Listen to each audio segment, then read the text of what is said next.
Hello दोस्तों, कैसे हो आप सभी। तो आज हम करने वाले हैं सीडीपी का, जो हम यूटेट यूटेट पेपर 1 और 2 के लिए जो सीडीपी पढ़ रहे थे उसका आज हम सेकंड पार्ट करने वाले हैं। जिसमें आज हम जो टॉपिक कवर करने वाले हैं वो है, पहला जो टॉपिक है वो सोशलाइजेशन का होने वाला है।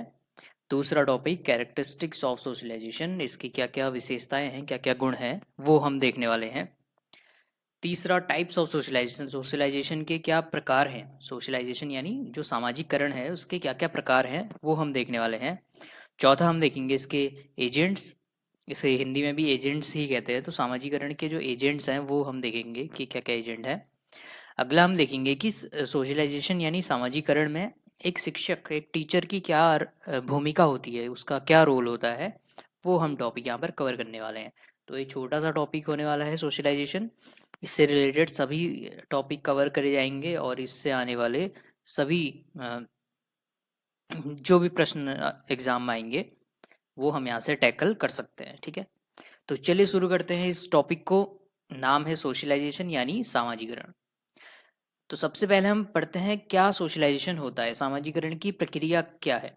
तो इसमें एक बहुत ही फेमस लाइन है कि a man is a social being, यानी मनुष्य एक सामाजिक प्राणी है। ये कहा गया है अरस्तु ने, अरिस्टोटल ने ये लाइन बोली है कि मनुष्य एक सामाजिक प्राणी है।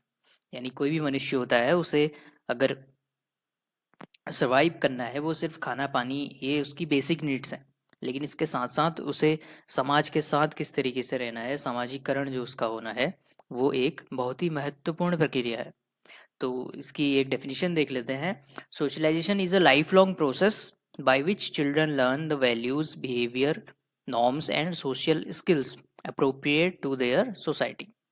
तो सोशलाइजेशन में हम क्या देखते हैं कि एक लाइफ लॉन्ग प्रोसेस है, ये सतत एक प्रक्रिया है जिंदगी भर चलने वाली, जिसमें जो बच्चे होते हैं वो वैल्यूज सीखते हैं, बिहेवियर सीखते हैं, नॉर्म सीखते हैं और सोशल स्किल सीखते हैं। ठीक है, वैल्यूज उनके क्या क्या गुण हैं वो सीखते हैं, बिहेवियर उनके व्यवहार सीखते हैं, नॉर्म सीखते हैं, नॉर्म्स कहते हैं जो समाज में जो नियम है समाज की।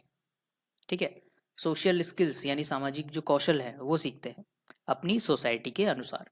हिंदी में देखेंगे सामाजिकरण वह प्रक्रिया है जिसके द्वारा व्यक्ति ज्ञान, कौशल और सामाजिक गुण अर्जित करता है। तो इसमें वह ज्ञान लेता है, कौशल लेता है और सामाजिक गुण अर्जित करता है, जो उसे समाज या दूसरे समूहों के रूप में भाग लेने में सक्षम बनाता है। ठीक है, जो उसे समाज में या सामाजिक समूहों में भाग लेने में सक्षम बनाता है। तो इस तरीके के ज्ञान, कौशल और गुण को अर्जित करता है जिससे वह समाज में अपनी जगह बना सके। तो ये एक मोटा मोटा सोशलाइजेशन की प्रोसेस है। ठीक है, तो आगे हम देखते हैं ये सोशलाइजेशन क्या है। अडेप्टिंग है यानी अनुकूलन है। किस चीज़ का अनुकूलन है? सोशल नॉर्म्स का, जो समाज में चली आ रही जो नियम कानून रीति रिवाज है वो सोशल नॉर्म्स। वैल्यूज, किस उस समाज की क्या क्या नैतिक मूल्य हैं।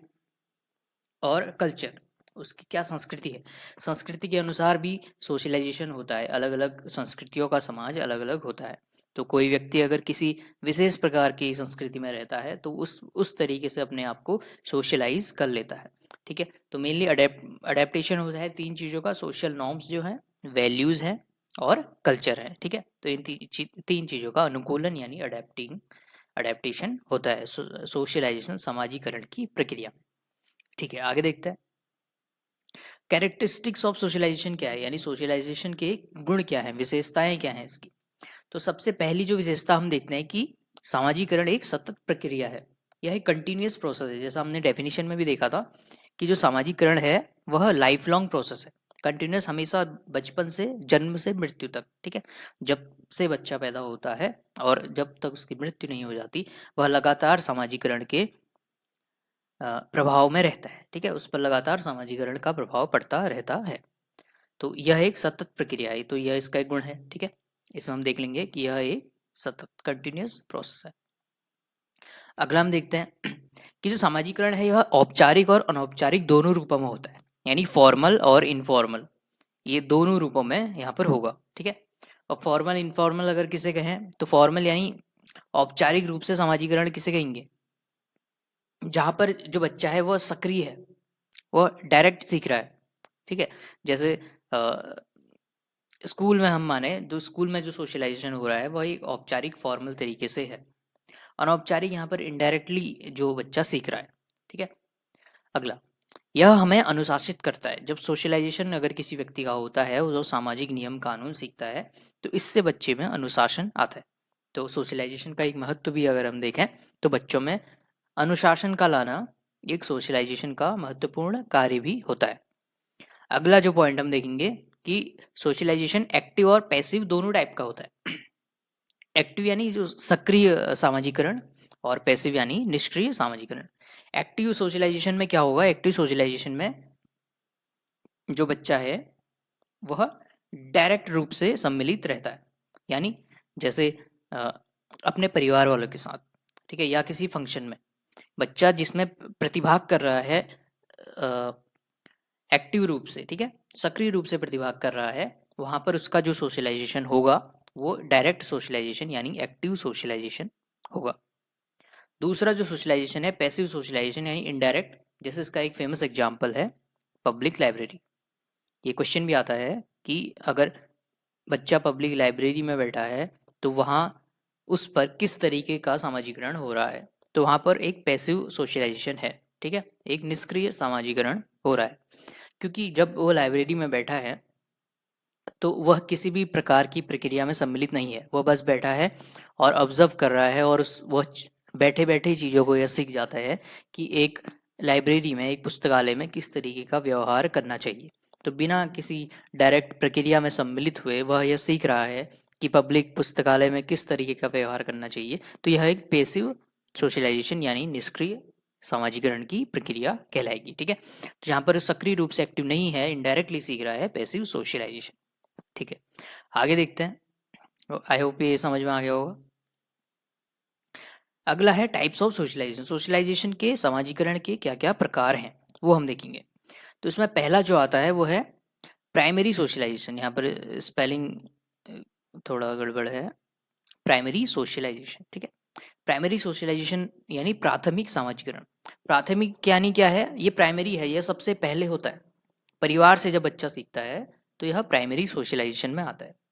तो परिवार को यानी फैमिली को प्राइमरी सोशलाइजेशन के अंतर्गत रखा जाता है। इससे क्वेश्चन आते हैं। ठीक है, परिवार क्या है? प्राइमरी सोशलाइजेशन के अंतर्गत आता है। प्राइमरी सोशलाइजेशन का जो प्रकार है वह, उसका एग्जाम्पल एक परिवार है। दूसरा सेकेंडरी सोशलाइजेशन, जो गौण रूप से होता है, जो द्वितीयक है, जो सेकेंडरी है। ठीक है, कि बच्चा स्कूल से जो सीखता है यानी, और मास मीडिया से जो सीखता है, मास मीडिया यानी जो अखबार हो गया, टेलीविजन हो गया, इश्तिहार हो गया, एडवर्टाइजमेंट है, इन सब से जो बच्चा सोशलाइजेशन सीखता है वह सेकेंडरी सोशलाइजेशन यानी गौण द्वितीयक सोशलाइजेशन में आता है। स्कूल का सोशलाइजेशन भी द्वितीयक ही होता है। इससे क्वेश्चन आते हैं कि इनमें से कौन सा प्राथमिक सोशलाइजेशन का एक प्रकार है? प्राथमिक को हम वो एक्टिव भी कह सकते हैं, एक्टिव से भी इसके साथ डील हो सकती है। तो फैमिली को हम एक्टिव में रखेंगे, प्राइमरी में रखेंगे, और जो स्कूल है उसे सेकेंडरी यानी द्वितीयक में रखा जाएगा। ठीक है, उसके बाद हम देखते हैं इसके साथ साथ एक नेबरहुड भी होता है। नेबरहुड यानी पड़ोस, वो प्राथमिक और द्वितीयक दोनों में ही आ जाएगा, प्राइमरी और सेकेंडरी में। क्योंकि अगर अगर हमें चुनना है, ठीक है, कि जैसे आया कि फैमिली, और अगला आया जो स्कूल है और नेबरहुड है, ये साथ में आए, तो यहाँ पर जो फैमिली है वह प्राइमरी होगा, और यहाँ पर जो नेबरहुड है वह सेकेंडरी माना जाएगा, क्योंकि यह स्कूल के साथ आया। अगर यही नेबरहुड फैमिली के साथ आता है यहाँ पर, और यहाँ पर नहीं होता है, तब यह नेबरहुड प्राइमरी में हो जाएगा, और स्कूल अगर अकेला है तो स्कूल सेकेंडरी हो जाएगा। तो मेनली यह बात याद रखनी है कि स्कूल सेकेंडरी में होता है, और जो फैमिली है वह प्राइमरी सोशलाइजेशन में आती है। ठीक है, अगला जो हम देखते हैं वह है एंटिसिपेटरी सोशलाइजेशन, प्रत्याशात्मक सामाजिकरण। तो इसमें क्या है कि अगर कोई व्यक्ति किसी समाज में रहता है, वह जिस तरीके के, मान लीजिए कोई समूह है उसके आसपास, या वो जिस तरीके का कार्य करता है उस तरीके के समूह में वह जुड़ना चाहता है। जैसे जो वकील है, जब वह वकालत करता है तो वह एक समाज में जिस तरीके के जो वकील हैं वो व्यवहार करते हैं, उन्हीं के तरीके का व्यवहार वह करना चाहता है। ठीक है, एक वकील के तरीके का व्यवहार वह सीखता है कि वकील कैसे व्यवहार करते हैं, कैसे रहते हैं, कैसे क्या करते हैं। तो यहाँ पर वह एक निश्चित समूह में, यानी वकीलों के समूह में जाना चाहता है। ठीक है, वकीलों के समूह में शामिल होना चाहता है। उस समूह में शामिल होने के लिए वह एक विशेष तरीके का व्यवहार सीखता है। इस तरीके के सामाजिकरण को एंटिसिपेटरी सोशलाइजेशन कहते हैं। स्कूल में भी देखेंगे कि जैसे कोई बच्चा है और उसके क्लास में 4 बच्चों का एक ग्रुप है, वह चाहता है कि वह भी उन 4 बच्चों के ग्रुप में शामिल हो, तो वह कुछ इस तरीके के व्यवहार करता है जो उन 4 बच्चों का ग्रुप उस तरीके के व्यवहार को पसंद करता है। ठीक है, तो ताकि वह व्यवहार करे और वो जो 4 बच्चे हैं वो उसे भी पसंद करने लग जाएँ।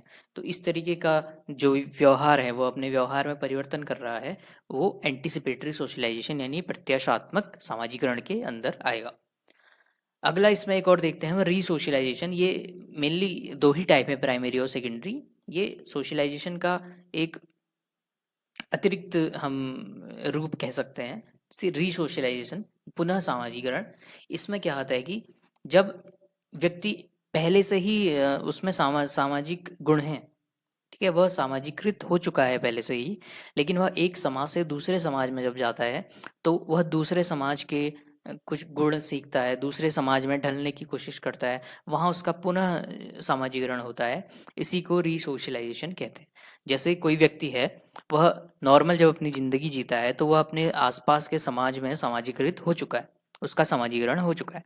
लेकिन जब वो आर्मी में सेलेक्ट होता है, तो आर्मी के नियम कानून, आर्मी के अनुसार व्यवहार, आर्मी के सभी गुण उसके अंदर आते हैं, वह सीखता है। तो आर्मी में जाने के बाद उसका पुनः सामाजिकरण हो रहा है। तो इस तरीके के सामाजिकरण को पुनः सामाजिकरण यानी री-सोशलाइज़ेशन बोलेंगे। तो ये मेन टाइप्स थे सोशलाइज़ेशन के, ठीक है, सामाजिकरण के प्रकार। आगे हम देखते हैं, एक टर्म है इनकल्चरेशन यानी संस्कृतिकरण। इनकल्चरेशन उसे कहते हैं जब एक विशिष्ट संस्कृति के जो लोग होते हैं, एक कल्चर के लोग किसी दूसरे कल्चर को अपने कल्चर में शामिल कर लेते हैं या अडेप्ट कर लेते हैं। ठीक है, तो किसी दूसरे कल्चर को अपने कल्चर में शामिल कर लेना, अडेप्ट कर लेना, इसे इनकल्चरेशन यानी संस्कृतिकरण कहते हैं। ठीक है, एक छोटा सा टर्म था, इसे समझेंगे। अगला है एजेंट्स ऑफ सोशलाइजेशन। सोशलाइजेशन के क्या क्या एजेंट्स हैं, यानी किन किन समूहों का सोशलाइजेशन पर प्रभाव पड़ता है, कहाँ से सोशलाइजेशन अर्जित होती है, सामाजिकरण की जो प्रक्रिया है, सामाजिकृत होता है व्यक्ति, वह उनमें कौन कौन से कारक सम्मिलित होते हैं, वह एजेंट्स ऑफ सोशलाइजेशन में आ जाएंगे। पहला जो इसमें आता है वो है फैमिली यानी परिवार। ठीक है, परिवार में व्यक्ति सोशलाइज होता है, सामाजिकृत होता है। एजुकेशन, शिक्षा, रिलीजन उसका धर्म, पीयर ग्रुप्स उसके सहपाठी जो समूह है, उसके जो दोस्त लोग हैं, वह पीयर ग्रुप्स में आते हैं। इकोनॉमिक स्टेटस, आर्थिक अवस्था, एक व्यक्ति की आर्थिक अवस्था कैसी है, उसका बैकग्राउंड कैसा है। एक गरीब व्यक्ति एक अगर सामाजिकृत होना भी चाहे तो उसका समाज एक अलग तरीके का होता है, उसे समाज सामाजिकृत होने नहीं देता है। जबकि एक जो अमीर व्यक्ति है वह आसानी से विभिन्न प्रकार के समाजों में सामाजिकृत हो सकता है। तो इसलिए आर्थिक अवस्था भी यह डिसाइड करती है, एक प्रभाव डालती है किसी व्यक्ति के सामाजिकरण में। अगला जो लीगल सिस्टम है, उसके बाद लैंग्वेज है, जो भाषा है, वह भी उसके सोशलाइजेशन में एक प्रभाव डालती है। और जो मीडिया मीडिया हम पहले भी पढ़ चुके हैं, मास मीडिया भी किसी व्यक्ति को सामाजिकृत होने में मदद करती है। आगे हम देखते हैं ये जो एजेंट है, इन्हें एक्टिव एजेंट या पैसिव एजेंट यानी सक्रिय एजेंट या निष्क्रिय एजेंट में वर्गीकृत किया जा सकता है। एक्टिव को ही प्राइमरी कहा जाएगा, पैसिव को ही सेकेंडरी कहा जाएगा। ठीक है, तो इसमें प्राइमरी कौन होंगे, जो किसी व्यक्ति के या बच्चे के सामाजिकरण में सीधे प्रभाव डालते हैं, उन्हें प्राइमरी या एक्टिव एजेंट कहेंगे। जो किसी बच्चे के सामाजिकरण में अप्रत्यक्ष रूप से प्रभाव करते हैं, यानी प्रत्यक्ष रूप से नहीं, तो उन्हें पैसिव कहेंगे। इसमें एक्टिव में जो बेसिक 2 ग्रुप्स आते हैं, वो पहला है फैमिली यानी परिवार।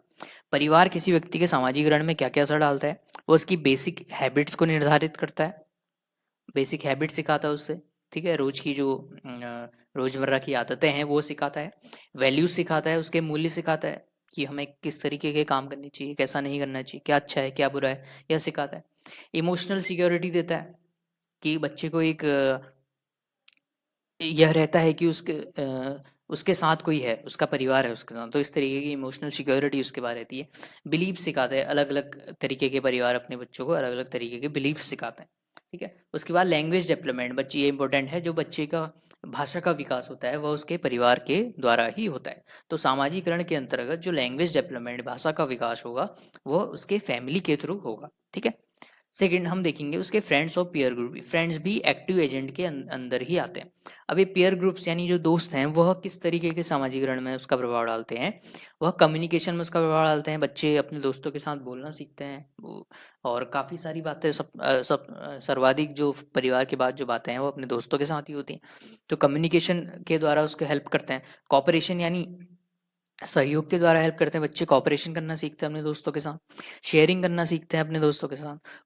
कॉन्फ्लिक्ट रेजोल्यूशन यानी बच्चों के बीचों में जो द्वंद्व होता है उसका समाधान करना सीखते हैं। अब कॉन्फ्लिक्ट रेजोल्यूशन कैसे करेंगे, तो जो जैसे खेल कूद के समय बच्चे आपस में खेल रहे हैं, तो उस तरीके उस वातावरण में काफ़ी सारे उनके बीच में कॉन्फ्लिक्ट होते हैं, काफ़ी सारे झगड़े होते हैं, द्वंद्व होते हैं, और वही खेल खेल में वो सीखते हैं कि किस तरीके से उन झगड़ों से निपटा जाए, उन द्वंद्वों को सही किया जाए। तो इस तरीके से कॉन्फ्लिक्ट रेजोल्यूशन जो इम्पोर्टेंट टर्म है, यह बच्चे अपने पीयर ग्रुप्स यानी फ्रेंड्स के साथ सीखते हैं। इंडिपेंडेंस सीखते हैं कि आज़ादी क्या होती है। सोशल रूल सीखते हैं बच्चे, दोस्तों के साथ अलग अलग समाज में जाते हैं तो अलग अलग समाज के जो रूल्स हैं कि आपस में किस तरीके से बिहेव करना है, कोऑपरेट कैसे करना है, तो इस तरीके के सोशल रूल्स दोस्तों के साथ सीखते हैं। कंपटीशन सीखते हैं, दोस्तों के बीच में कंपटीशन होता है आपस में, बच्चे अक्सर कंपटीशन करते हैं कि इसके मेनली जो मार्क्स के रिलेटेड होते हैं कि इसके ज़्यादा आगे, इसके कम आगे, या ये खेल में अच्छा है, ये इसमें अच्छा है, मैं इसमें अच्छा हूँ। तो इस तरीके का जो कंपटीशन होता है वो अपने दोस्तों से सीखते हैं। और दोस्त हमेशा कंपटीशन को बढ़ाते ही हैं, ठीक है, घटाते नहीं हैं। अगला जो टीम वर्क है, टीम वर्क करना अपने दोस्तों के साथ सीखते हैं, किस तरीके से दोस्त आपस में मिलकर किसी कार्य को करते हैं। तो यह उन्हें सिखाता है कि आपस में किस तरीके से टीम वर्क करना है। पेसिव एजेंट्स हम पहले पढ़ चुके हैं, जो education, religion, economic status, legal, media, language, ये सारे लैंग्वेज है पेसिव एजेंट सेकेंडरी, लेकिन जो लैंग्वेज का डेवलपमेंट है वो फैमिली के अंतर्गत हो रहा है। ठीक है, तो डेवलपमेंट यहाँ होगा, लेकिन बाद में अगर बच्चा लैंग्वेज के थ्रू कुछ चीज़ें सीखता है तो वो पैसिव सेकेंडरी सोशलाइजेशन यानी सामाजिकरण में आएगा। ठीक है, आगे हम देखते हैं कि सामाजिकरण में किसी शिक्षक की क्या भूमिका है, किसी बच्चे के सामाजिकरण में जो एक टीचर का रोल है वह क्या है। पहला जो सबसे मेन रोल होता है टीचर का, वह एक रोल मॉडल के तौर पर बच्चों के सामने प्रदर्शित होता है। तो बच्चे अक्सर अपने टीचर को अपना रोल मॉडल मानते हैं कि वह एक ऐसा व्यक्ति होता है जिस पर वह देखते हैं कि हमें इस तरीके का व्यक्ति या मनुष्य बनता है। तो यह जरूरी है कि किसी शिक्षक के आचरण में वह चीज़ें हों जिससे वह बच्चों को मोटिवेट कर सके। ठीक है, तो ताकि बच्चे एक अच्छा व्यक्ति, अच्छा इंसान बनने की ओर प्रेरित हो सकें। उसके बाद वो गाइड यानी मार्गदर्शक की भूमिका निभाता है। वो मार्गदर्शन करता है बच्चों का कि उन्हें किस किस दिशा में किस तरीके से बढ़ना चाहिए, क्या अच्छा होता है, क्या बुरा होता है, इस तरीके का मार्गदर्शन अक्सर टीचर अपने बच्चों का करता है। अगला सेकंड पार्ट हम देखेंगे, क्रिएट इंक्लूसिव क्लासरूम इन्वायरमेंट। वह बच्चों के लिए जो कक्षा का वातावरण है उसे समावेशी बनाता है। अब समावेशी वातावरण क्या है, समावेशी वातावरण वह वातावरण है जिसमें विभिन्न प्रकार के बच्चे, विभिन्न भिन्नताओं के बच्चे, जिसमें अलग अलग क्षमताओं के बच्चे शामिल हैं, सभी को एक साथ पढ़ाना, सभी बच्चों को अपनी कक्षा में जगह देना। इससे बच्चे ये सीखते हैं कि सभी एक जैसे हैं। ठीक है, ऐसे में एक बच्चा जो बाकी बच्चों से, बाकी जो साधारण बच्चों से किसी प्रकार से पिछड़ा हुआ है, अगर उसे भी कक्षा में समान रूप से शामिल किया जाता है तो उसे भी यह लगता है कि वह समाज में बराबरी का हकदार है। तो इससे बच्चों में बराबरी की जो एक इक्वलिटी की जो भावना है वह जागृत होती। तो इस तरीके से जो टीचर है वो क्लासरूम में एक समावेशी यानी इंक्लूसिव एनवायरनमेंट बनाने की कोशिश करता है। तीसरा आता है encourage interaction, empathy and fairness. तो टीचर होता है बच्चों के बीच में इंटरेक्शन को बढ़ाता है। इंटरेक्शन को किस तरीके से बढ़ाएगा कि बच्चों में जैसे डिबेट करवाना है, उनसे क्वेश्चन पूछना, आपस में वाद विवाद करना, ये इंटरेक्शन संक्रिया जो होती है वो बच्चों के बीच में करवाता है। बच्चों को एम्पथी सिखाता है। एम्पथी किसे कहेंगे, एम्पथी हम कहते हैं समानुभूति को।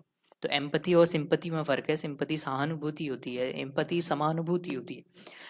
सहानुभूति यानी सिंपैथी वह होती है जब हमें किसी के लिए बुरा लगता है, हमें किसी के लिए बुरा लगता है, हम उसकी भावनाओं को समझते हैं, वह सिंपैथी है, सहानुभूति। लेकिन एम्पैथी क्या है कि अगर कोई व्यक्ति है, जब हम उस व्यक्ति की जगह अपने आप को रख कर देखते हैं कि अगर हम इसकी जगह पर होते तो हमारे साथ क्या होता, हमें कैसा लग रहा होता, तो उसे एम्पैथी यानी समानुभूति कहते हैं। तो एम्पैथी की जो भावना है वो बच्चों के अंदर बहुत ही आवश्यक रूप से होनी चाहिए, और उसकी शुरुआत एक टीचर बिल्कुल सही रूप से कर सकता है। ठीक है, तो एम्पैथी की भावना जागृत करता है। फेयरनेस यानी निष्पक्षता की भावना जागृत करता है। निष्पक्षता की भावना जीवन भर उनका साथ देती है कि कोई भी फील्ड में चाहे वो जाएँ, वो फेयर रहें, वो निष्पक्ष रहें, ठीक है? तो ये भावनाएँ कोई टीचर अपने बच्चों के अंदर भरना चाहता है। चौथा जो उनका मॉरल डेवलपमेंट यानी नैतिक विकास करना चाहता है, नैतिक उनके अंदर नैतिक मूल्य विकसित करना चाहता है कि हमें किस तरीके का व्यवहार करके एक अच्छा इंसान बन सकते हैं, और क्या अच्छी चीज़ें हैं, क्या बुरी चीज़ें हैं, इस तरीके से मॉरल जो नैतिक विकास है, वह करना चाहता है। अगला जो बहुत ही इम्पोर्टेंट है कि जो शिक्षक होता है वह एक एक्टिव फैसिलिटेटर होता है, यानी एक सक्रिय सुविधादाता होता है। वह बच्चों के लिए कोई ऐसा हिटलर नहीं है कि उसने जो बोल दिया वो हो गया। ठीक है, वो एक सुविधादाता है। बच्चे स्वयं सीखते हैं क्लासरूम में, क्लासरूम के एनवायरनमेंट से, बच्चों से, टीचिंग मटेरियल जो भी है उन सब से सीखते हैं। जहाँ पर अटकते हैं वहाँ पर टीचर उन्हें सुविधा देता है। तो टीचर को बच्चों के लिए एक सक्रिय सुविधादाता यानी एक्टिव फैसिलिटेटर कहा गया है। ये डायरेक्ट क्वेश्चन पूछते हैं। ठीक है, तो इसे ध्यान में रखेंगे। तो हमने ये सब पढ़ते-पढ़ते हमने क्या पढ़ लिया है? हमने रोल ऑफ टीचर पढ़ लिया है, और पीछे अगर हम देखें कि हमने रोल ऑफ फैमिली पढ़ लिया है कि बच्चे के सोशलाइजेशन में फैमिली का क्या रोल होता है, वो पढ़ लिया है। साथ में ये पढ़ लिया है कि बच्चे के सोशलाइजेशन में उसके फ्रेंड्स और उसके पीयर ग्रुप्स का क्या रोल होता है, ये भी हमने साथ में पढ़ लिया है। ठीक है, तो हमने role of family, role of friends और रोल ऑफ टीचर, ये सब तीनों टॉपिक्स पढ़ लिए हैं इसके साथ ही। आगे हम देखते हैं, अभी तक जो हमने पढ़ा उसके कुछ एग्जाम्पल क्या होंगे। एग्जाम्पल ये होंगे कि अ चाइल्ड लर्न, एक बच्चा सीखता है मैनर्स और डिसिप्लिन, अनुशासन, और जो उसके मैनर्स हैं वो सीखता है कहाँ से, उसके घर से, होम से यानी फैमिली से। तो फैमिली होम में आएगा मैनर्स एंड डिसिप्लिन। अगला, एक स्टूडेंट सीखता है, उस टीम वर्क करना सीखता है जब उससे स्कूल में ग्रुप प्रोजेक्ट्स करवाए जाते हैं। यह आता है कि बच्चों में कक्षा में उनकी टोलियाँ बनवाई गई, उन्हें अलग अलग तरीके के प्रयोजनकारी दिए गए, प्रोजेक्ट्स दिए गए। तो इनसे बच्चों में किस भावना का विकास होता है, तो उनमें टीम वर्क यानी कोऑपरेशन का विकास होता है। अगला, learn to resolve conflict with peers during play time. ये हम पहले डिस्कस कर चुके हैं कि बच्चे जब आपस में खेलते हैं तो उस दौरान उनमें बहुत सारे कॉन्फ्लिक्ट्स होते हैं, द्वंद्व होते हैं। उन द्वंद्व का निपटारा भी वह अपने दोस्तों के साथ ही सीखते हैं। तो कॉन्फ्लिक्ट्स को रिजॉल्व करना वो अपने पीयर्स यानी दोस्तों के साथ सीखते हैं। आगे हम देखेंगे, तो अभी तक जो हमने टॉपिक पढ़े उनसे रिलेटेड कुछ इंपॉर्टेंट क्वेश्चन हम देखेंगे। ये प्रीवियस ईयर क्वेश्चन हैं, ये पहले आ चुके हैं और काफ़ी इंपॉर्टेंट क्वेश्चन है, दोबारा आने के पूरे पूरे चांसेस हैं। तो मैं चाहूँगा कि आप कमेंट बॉक्स में इन सब के आंसर लिखें। ठीक है, तो पहला जो क्वेश्चन है, विच ऑफ, ये सारे हम टॉप डिस्कस कर चुके हैं। अगर आपने लेक्चर अच्छे से सुना है तो आपको सोशलाइजेशन, उसके सारे जितने भी सब टॉपिक्स हमने पढ़े वो सारे अच्छे से आ चुके होंगे, और आप उनसे रिलेटेड सभी तरह के क्वेश्चन करेंगे। एक बात आपको ध्यान में रखनी है कि जो भी क्वेश्चन आता है उन क्वेश्चंस को, अगर आपको डाउट है कि इस क्वेश्चन का आंसर आपको नहीं आ रहा है, तो आप उनके ऑप्शंस को देखिए। ऑप्शंस अक्सर इस तरीके के होते हैं कि अगर जो आपसे प्रश्न पूछा गया है वह एक सकारात्मक प्रश्न है, बच्चे के हित में पक्ष है, प्रश्न है, तो उसके जो ऑप्शन होते हैं उनमें से आपको सकारात्मक और नकारात्मक छांटना आना चाहिए। ठीक है, अक्सर जो अधिकतम उसमें ऑप्शन होंगे वह नकारात्मक की ओर जा रहे होंगे, जबकि एक ऐसा ऑप्शन होगा जो सकारात्मकता की ओर जा रहा होगा। उस सकारात्मक शब्द को आपको पहचानना है जिसके थ्रू आप उस ऑप्शन को सही कर सकते हैं। तो यह एक बहुत ही आसान सा तरीका है जो आप यूटेट और सीटेट दोनों में अप्लाई कर सकते हैं। तो which of the following is a primary agent of socialisation, तो इनमें से कौन सामाजिकरण का एक प्राइमरी एजेंट यानी प्राथमिक एजेंट है, तो कौन है? टेलीविजन, पीयर ग्रुप, फैमिली या न्यूज़पेपर? तो आप कमेंट बॉक्स में बताएंगे इसका सही आंसर। ठीक है, अगर आपने एक लेक्चर अच्छे से सुना है तो बहुत ही आसानी से आप इसका आंसर दे सकते हैं। अगला, which role does a teacher play in a socialisation. तो एक जो शिक्षक होता है वो सामाजिकरण में किस तरीके की भूमिका निभाता है। तो क्या वो एक पैसिव ऑब्जर्वर होता है, क्या वो एक निष्क्रिय ऑब्जर्वर को क्या बोलेंगे, ऑब्जर्वर, ऑब्जर्व करना किसी चीज़ को, ठीक है। तो क्या वह एक पैसिव ऑब्जर्वर होता है, क्या वो एक्टिव फैसिलिटेटर होता है, एक सक्रिय सुविधादाता होता है, क्या वो एक डिसिप्लिनेरियन होता है, क्या वो अनुशासनात्मक होता है, या नन ऑफ दीज, इनमें से कोई नहीं, ठीक है। तो इसका आंसर आप आसानी से दे सकते हैं, इसका आंसर भी कमेंट बॉक्स में लिखेंगे। अगला प्रश्न देखिए, peers play an important role in child development because. जो बच्चे के जो सहपाठी होते हैं, जो उसके दोस्त होते हैं, वह बच्चे के विकास में, उसके सामाजिकरण में एक महत्वपूर्ण भूमिका निभाते हैं, क्योंकि दे रिड्यूस कंपटीशन, वो कंपटीशन को कम कर देते हैं। They support social and emotional development, वो सामाजिक और इमोशनल जो संवेगात्मक उसका विकास है उसको सपोर्ट करते हैं। दे आर मोर एक्सपीरियंस, वो ज़्यादा एक्सपीरियंस होते हैं। या they stop learning from adult, वो बड़ों से सीखना बंद कर देते हैं। तो इनमें से कौन सा जो रोल है वह बच्चे के दोस्त उसके विकास में निभाते हैं, ठीक है। तो आसानी से जो मैं बात कर रहा था आप सकारात्मक नकारात्मक की, वो आसानी से आप इसमें देख सकते हैं कि यह प्रश्न एक सकारात्मक तरीके से पूछा गया प्रश्न है कि छात्र के विकास में कौन सी चीज़ें उसका सहयोग करती हैं।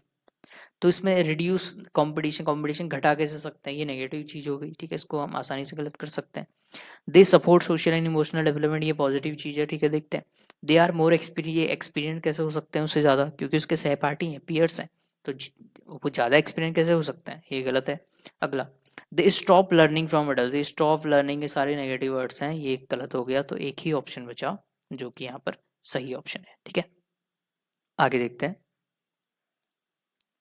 Socialization helps a child to, सामाजिकरण किसी बच्चे को मदद करता है, किस चीज़ में मदद करता है, बिकम डिपेंडेंट ऑन सोसाइटी, किसी समाज पर डिपेंडेंट हो जाना, ठीक है, परतंत्र हो जाना, समाज के अधीन हो जाना। अगला, develop values and social skills, वो बच्चे के जो मूल्य हैं और उसके सामाजिक कौशल हैं उनका विकास करने में मदद करता है। बिकम कॉम्पिटिटिव ओनली, वो सिर्फ बच्चे को एक कॉम्पिटिटिव बनाता है, ठीक है, उसके अंदर कंपटीशन की भावना पैदा करता है सिर्फ। या रिजेक्ट सोशल नॉर्म्स, जो सोशल सामाजिक जो नियम कानून हैं उनको रिजेक्ट करता है।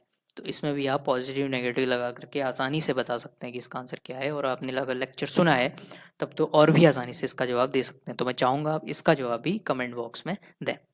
तो ये हमारे टॉपिक यहाँ पर कंप्लीट होते हैं, जो भी हमने सोशलाइजेशन के बारे में पढ़े और उससे रिलेटेड एमसीक्यू देखें। तो अगर आपको ये वीडियो अच्छी लगी, एक छोटा सा टॉपिक था जो हमने कवर किया यहाँ पर, और ये आपके सिलेबस में भी दिया गया है। तो अगर आपको वीडियो अच्छी लगी तो आप वीडियो को लाइक कर सकते हैं, कमेंट कर सकते हैं, कमेंट आपको करने हैं क्योंकि इन सवालों के जवाब देने हैं, कमेंट कर सकते हैं, शेयर कर सकते हैं अपने दोस्तों के साथ जो तैयारी कर रहे हैं। और मिलते हैं आपसे नेक्स्ट वीडियो में, तब तक के लिए धन्यवाद।